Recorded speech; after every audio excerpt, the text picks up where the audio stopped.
So please welcome Al Mooney.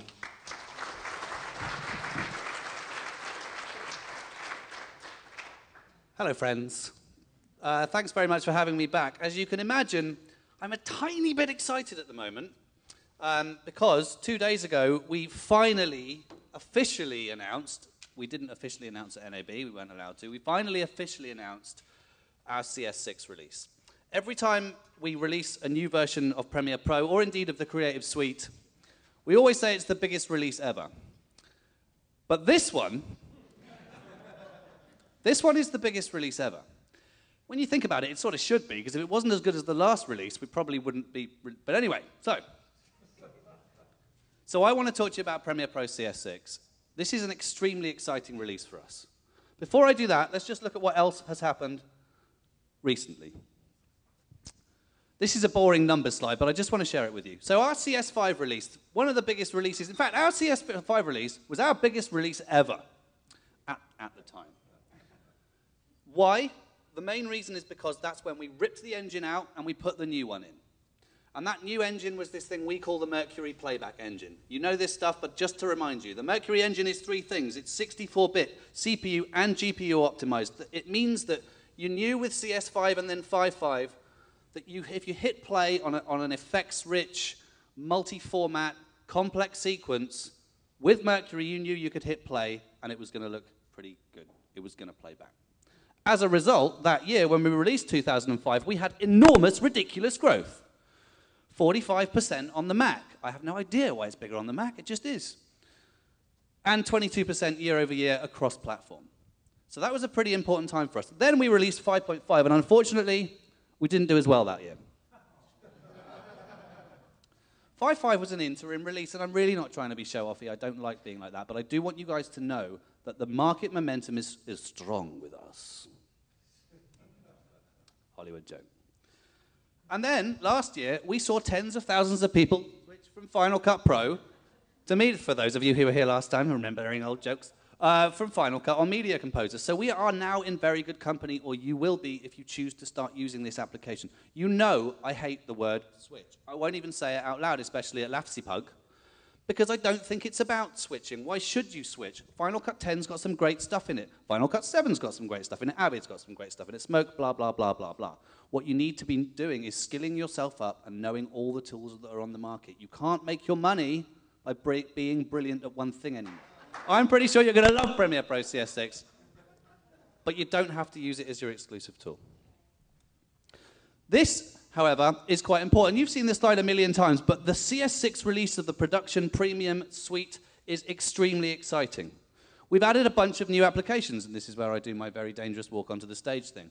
The first new one is this thing called Collage, an ideation tool. You'll see that Adobe is moving more and more towards touch apps, letting you be creative while you're moving around. Collage is a great tool for that, ties in greatly with Story. On Location. How many of you use On Location? Thank God for that, because we've killed it. In fact, we haven't killed it. It's just like, it's got a little condo in Florida, wears these weird baggy trousers. It's comfortable. In its place, we have this thing called Prelude. Prelude is 3 things: ingest, logging, rough cut, making the creation of metadata easy, or as I like to say, putting the ta-da in metadata. Tough crowd. So we've extended the workflow to the left. For those of you who were at Supermeet, you'll know that. And we've also extended it to the right, and I'm sorry. We've extended it to the right. Finally, we have a full, high-quality, professional color grading tool in the suite, in Adobe SpeedGrade CS6. This is really exciting for us. You know, we acquired Iridas not that long ago, and to see that we've now got this new application built into the suite with a workflow and a new UI is just tremendously exciting. So Production Premium CS6 has changed a great deal. All of these applications are new. Something that's also really interesting is that we're now changing the way we sell our products. If you are someone who likes buying a shrink-wrap box and owning it forever with your lovely shiny discs and your serial number, that's absolutely fine. But we have this new thing that we're really excited about that's called the Creative Cloud. What is the Creative Cloud? Well, it's a bunch of stuff. A bunch of services, 20 gig storage, Dropbox style, the ability to sync your projects, your design and your web projects to and from the web, use your touch apps and integrate with it in that way. It's also master collection. Every single creative and non-creative, actually, application that we make, you get with Creative Cloud, master collection. And a bunch of community stuff to share your ideas and talk and ideate through the community. What's really exciting, though, is that it's ridiculously, pointlessly cheap. So you can have Creative Cloud membership for $49.99 a month. Master collection is $2,800. Work it out, because I haven't gotten around to it. 46. That's 46 months, right? So 1 year, $49.99 per month. If you do a month-to-month rolling contract, it's not a contract. Month-to-month roll, you get it for $75. And if, like many of you in this room are, you're a CS3, CS4, or CS5 owner, you're going to be able to get a Creative Cloud membership for $30 a month for the first year. That's master collection for $30 a month. So we're really excited about Creative Cloud. This is the beginning of something big. It's a stepping stone, but Creative Cloud, we think, is a great way for you to get access to these applications. But who cares about that, really? Because what you all want to hear about, I hope, is Premiere Pro. So I talked about CS5. That was our major release, the Mercury engine. But if we had a beautiful, purring, V8, really fast engine thing under the hood of the car, then admittedly, the thing on top was a little bit rusty, didn't go around corners very well, and the stereo was broken. So with 5.5, we started moving towards that. But still, you know, there were frustrations with Premiere Pro. It got in the way of you sometimes. It slowed you down. It wasn't a particularly nice thing to look at. So with CS6, there were two things we wanted to address, two main areas that we wanted to focus on, having built the engine. The first, the user interface. A redesigned, beautiful user interface with a square focus on the media, being creative, and keeping you in the creative zone with minimal interruption. The second is the overall editing experience, the rhythm of editing, if you will. Reducing interruptions, getting rid of anything that got in your way, bringing all the sort of new high-end professional editing features that you guys need into the application and making it intuitive and easy to use without slowing you down. So, you want to see it? This is Cloud. He's also very creative. So this, ladies and gentlemen, is I'm going to have to restart it. I knew that would happen. See, Horton tells me it's going to work. All right, so here we go. We're going to see the new splash screen. This is the new splash screen. Woo! This cat has been on tour with me, I tell you. All right, so as soon as you launch Premiere Pro CS6, you're going to notice that it looks and feels very different. I really didn't want you to see that, but there you go. So the first thing you see right away is that's how it looks. Completely redesigned. We've removed vast swathes of chrome, visual clutter, and noise, and focused square. I didn't think that was that funny. And focused, but thanks for laughing anyway. And focused squarely on the media. When you're sitting in front of an NLE for 13, 14, 15 hours a day, and I've said this before, in sweaty, depressing edit suites, you want to see the media. You don't want to be interrupted by a load of weird interface stuff. So hopefully you'll see straight away much more video, much less stuff throwing itself out of the screen at you. When you first launch it, you'll see this. This is our new default workspace. It's a 2-up workspace. So straight away, you see that source and program monitors are at the top of the screen, taking the full length. I'm also going to point out right now, because somebody asked me this sort of really awkward, angry 5.5 user, said, why are you changing it? It doesn't, if you liked the way 5.5 looks, that's fine. You can always go back. If you want to switch all the noise on, if you want to put the timecode values back on every ruler, switch them back on. If you want to go back so that your source and program monitors are the size of postage stamps, do it. That's fine by me. I'm pretty confident that you're not going to want to do that, though. So you'll see right away that we focused on the media. New default 2-up display, and again, like I say, you can see how much we've tidied up. Look at the time rulers. We've taken all those timecode values out. We've got much, much bigger, clearer video thumbnails in the project browser, and actually, or the project panel, and actually the project panel is the part of the application I'd like to start showing you in some detail. So, I'm going to sit down, which is good for you. All right, so this is the this is the project panel. For those of you who don't use Premiere Pro regularly, the project panel is like my bin. It's where I put all my media, where I keep all my stuff. So I keep talking about the reduction of Chrome and unnecessary stuff on screen, and the project panel is a really, really good example. First of all, we used to have this thing called the preview area at the top, which just was I mean, I don't want to see all that stuff, right? If I need that information, I'll do a right click, I'll find it. All of this white text and noise gets in the way. This tiny thumbnail here that doesn't play back, so by default, that's switched off. You'll also notice that these thumbnails, if you've ever used Premiere Pro before, you'll know that the thumbnails in the project panel, even in 5.5, defaulted to being 4:3. Now, we've carried out extensive market research recently, and we're confident that the future is widescreen. So that just means we used to draw a lot of letterboxing. There used to just be a lot of stuff in the project panel that you did not need to see. So first of all, new 16:9 icons. What I'm going to do is go full screen on the project panel, because what we really wanted to focus on was giving you as much of your video as we possibly could. I keep saying about the reduction of chrome and the reduction of noise, but I want you to be able to see your video and not see loads of swathes of unnecessary gray, right? So if I go full screen on the project panel, what you'll notice is Lightroom style, we will take up pretty much every damn pixel you'll give us for your media. Great, big, gorgeous, sexy 16:9 thumbnails, and incidentally, we do support colors other than gray and orange. It's just the demo footage, right? Just in case you were worrying. So, big, sexy thumbnails in the project browser, engaging you with your media, making it easier to see and feel what it is you've got and what you're working with. The next thing we did with the project panel is thought, how can we make it really easy and quick for you to get a feel for what this particular clip is? So, love it or hate it, we put hover scrub in. And this is just this simple ability, and you've seen this in other applications, all right? And I know it's not revolutionary, but this is this simple ability to just move your mouse pointer across your clips and get a very quick visual reference of what you're working in context, in the project, against all your other media.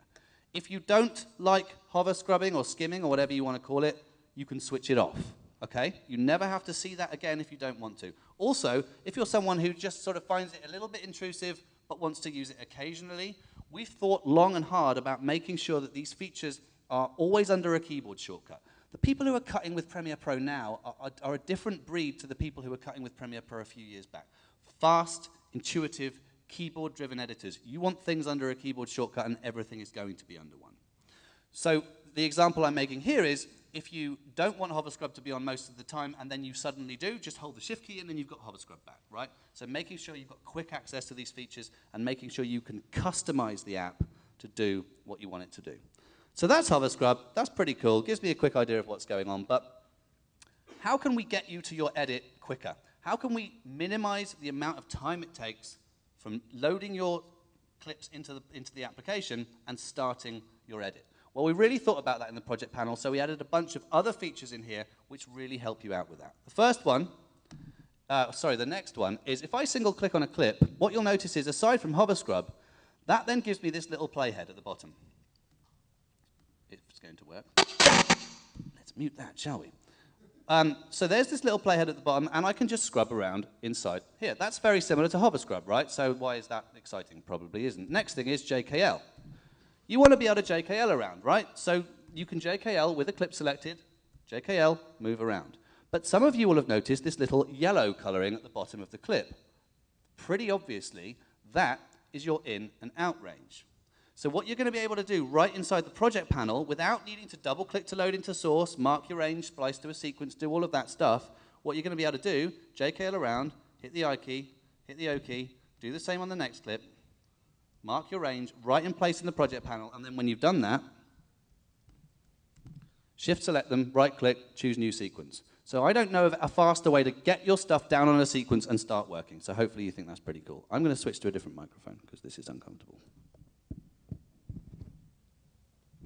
Good. You're very quiet tonight. What's up? You miserable? Something bad up? We're in rapture. That's much better. Right, now I'm comfortable. All right, so good answer, whoever that was. Thank you. High five. Virtual high five. All right, so, okay, so that's the project panel and how you can get to that edit more quickly. But another thing we kept hearing you guys saying to us is, you know, you're working with more media than you've ever had before, on tighter deadlines than you've ever been on before. You know, everyone wants everything all of the time. It's 2012. That's the way we're programmed to work.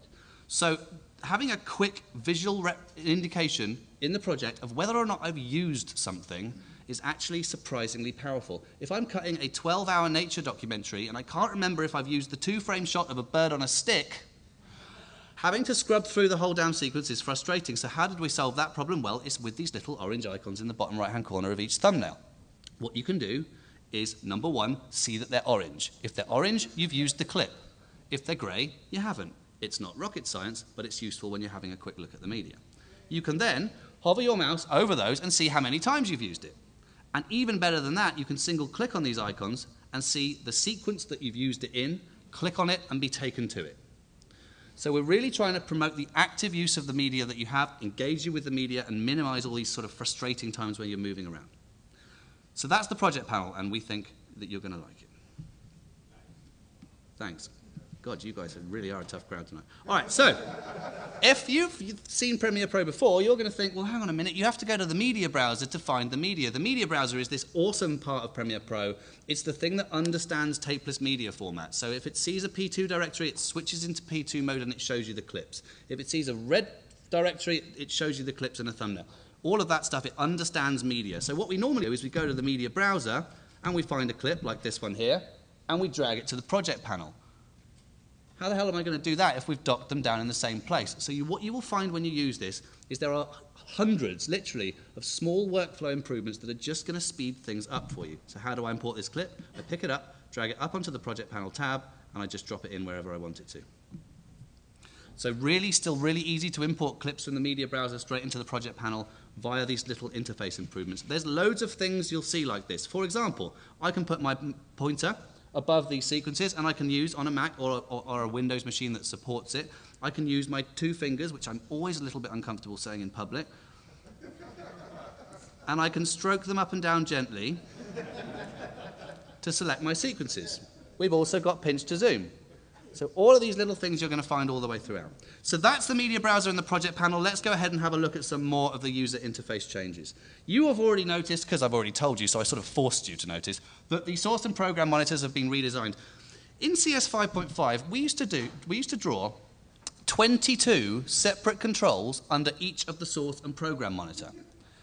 I keep saying that we're being used by fast keyboard-driven editors. You guys don't move your mouse and click on a button very often, do you? You know your keyboard shortcuts. You're intuitive and you're fast. So why the hell were we drawing all these controls? Incidentally, to the left and right of which were great swathes of grey.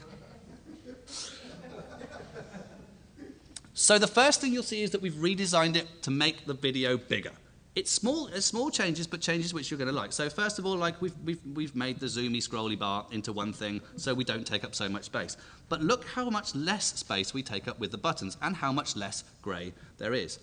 If you're a fast keyboard-driven editor and you don't want to have buttons on the screen cluttering your way, that's a new expression which I'm never going to use again, you might want to just do this. Switch the damn things off. More video, less clutter, right? Is that a round of applause? From the Thank you very much. It was a ripple of applause, but we'll get there. We'll get there.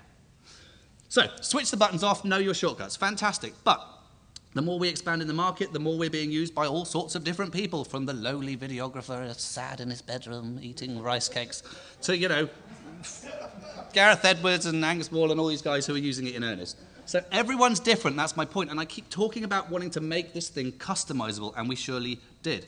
Nice thing we've put in the program monitor, and I spoiled the surprise there by using the tooltips, which I should have switched off, is the button editor. Woo! And what that lets me do is arrange the buttons as I want to. Now, if I'm the sort of person who really misses having 22 controls and all that grey, I can arrange it. You'll notice I can have 2 button rows. I can set it to be that way. But the point is, I can fully customize my source and program monitor as I see fit. I don't want my marker button. I do want my safe margins button. I'll drag it down. I can jiggle these buttons around to my heart's content. I can do that in both source and program. It's saved with my user settings, so I can customize the application and know when I come back it's going to look and feel exactly like it did last time. So customizability is a big focus for CS6. One other thing that we did with the program monitor and the source monitor that we didn't do before is full screen playback. Finally, we can do that. Now, that might not seem very exciting, but come on then, that does seem exciting. Applauding features we should have had 10 years ago. Oh dear. So no, I mean, we used to say that was full screen playback. Not really. I mean, it's playing back, but it's not full screen. So now we have cinema mode, it's Control tilde and you're going to get full screen, full res playback. This leads me to another really important thing that I can't demo with, for you today.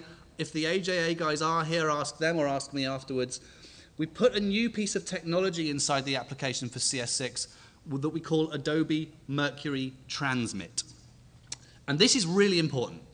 Anyone who's tried to use Premiere Pro in the past with third-party I/O hardware like AJA, Blackmagic, Motu, Bluefish for the people who use Bluefish, you'll know that the integration with that hardware wasn't as smooth and tight as you'd like it to be for a bunch of reasons. The biggest reasons being, number one, each bit of hardware required custom or bespoke, as I say in English and no one understands me, custom sequence settings, which meant if you moved your projects from one copy of Premiere Pro to another, you had loads of problems and you had to copy-paste from sequences.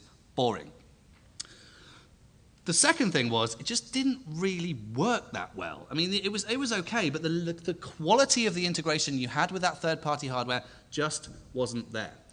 Did I say there were 2 or 3 things? Because there's a third thing. The third thing was, you lost your full Mercury playback performance. That sucks. Just because I've just added a $3.5 grand output card, I have to lose performance? No, not okay. And the fourth thing is, oh no, that was a joke. So, what we've done is we've built this thing called Adobe Mercury Transmit. You know that the playback engine is this thing called the Mercury engine. Imagine Mercury Transmit as follows. Here's the Mercury engine. We just built a socket. We built a socket in the Mercury playback engine. And I'm not going to do that. Don't worry. All the third party have to do is build the plug. And you get the idea.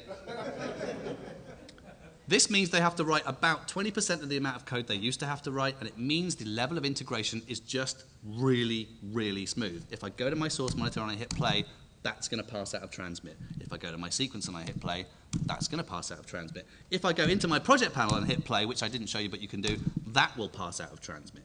So we're fluidly moving around the application. You're going to see on your output monitor exactly what you want to see.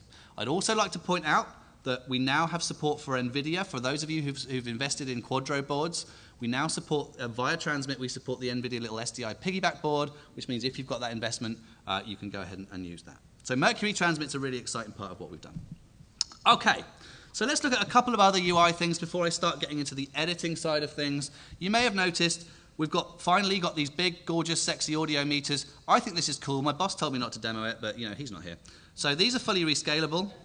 You can make them as big or small as you like, and what you can actually do is, you can drop them down, they can go horizontal and vertical. What you'll also notice, and let's just go back to the head of the sequence there, what you'll also notice, because I'm telling you to again, is these solo buttons, that's wrong, these solo buttons down at the bottom of the meter. The meter is now dynamic. If you throw a 4-channel clip at it, you get 4 channels of metering. If you throw a stereo clip at it, etc., etc. And you can solo and mute separate channels independently. Also, for those of you who've used Premiere Pro in the past and been frustrated by this, it now actually monitors the source monitor as well. Meters the source monitor, I should say.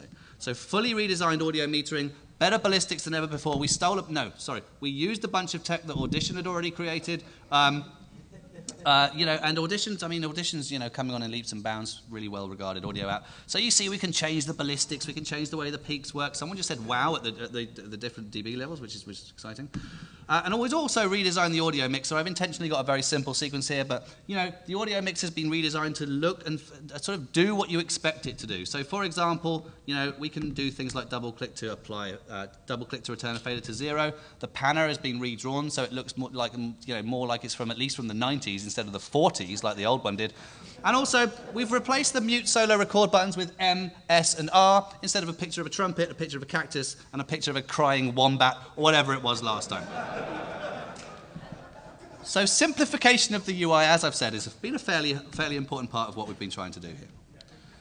All throughout this application, you're going to see and feel new UI things. I didn't point out, for example, that we also have hover scrub in the media browser, but we do. Everything you touch, you're going to feel how much sort of attention we've given it. We're really pleased with it. All right, so that's the UI. What do you think of the UI, guys?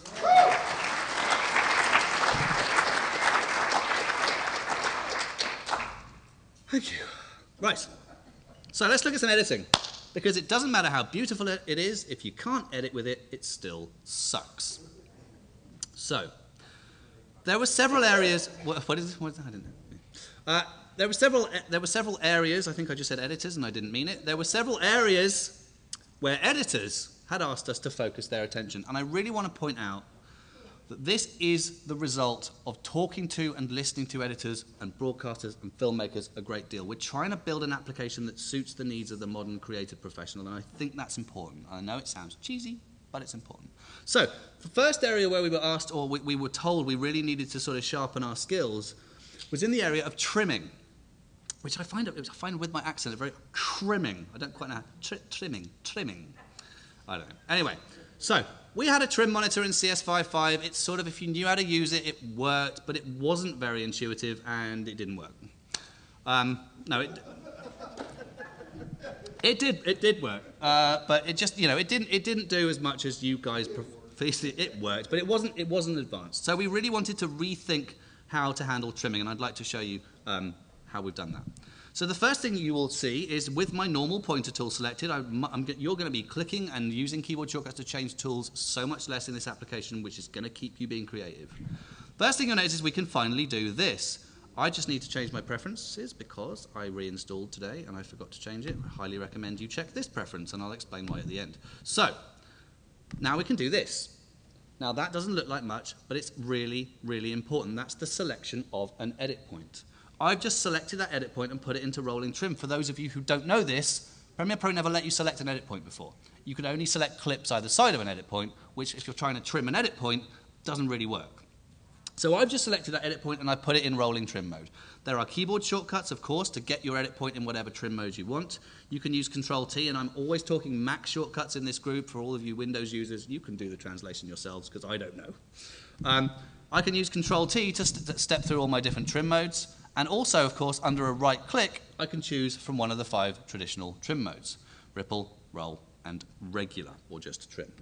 So we're just going to leave it in rolling trim because I think it's the easiest way to demo. With a trim point, with an edit point selected, there are a number of things I can go ahead and do. First thing is, and I saw you fingering this thing. That sounded bad. I saw you touching this thing earlier. Never buy one there. Absolute shit. But this is just an external numeric keypad because I don't have one here. I normally try and bring a proper keyboard around with me, but I forgot today. So with that edit point selected, if I just wanted to nudge it back by 25 frames, I can just, on my numeric keypad, use the minus and plus keys to dial and edit in keyboard-driven editing. I'm going to go minus 25, and I'm going to hit return, and that's going to move that edit point back by 25 frames. So very quick, easy ability to dial and edit shift in from my numeric keypad. I can, of course, also do this with a mouse, and notice how the interface understands what you want to do, right? You pick the trim point up, you move it around, you've got a clear graphical idea on the bottom of what's going to happen, and you're seeing the outgoing and the incoming frame in the program monitor. So that's pretty cool too. What's even cooler than that is we can select multiple edit points, and we can trim multiple edit points simultaneously, and whatever trim mode I'm in will determine how I trim, and I can dial in keyboard-driven edits with multiple edit points selected. So fast, timeline-based, static, admittedly, fast, timeline-based, keyboard-driven trim in CS6, and I think you're going to find it's just such an easier way of working than what we had before. Having said that,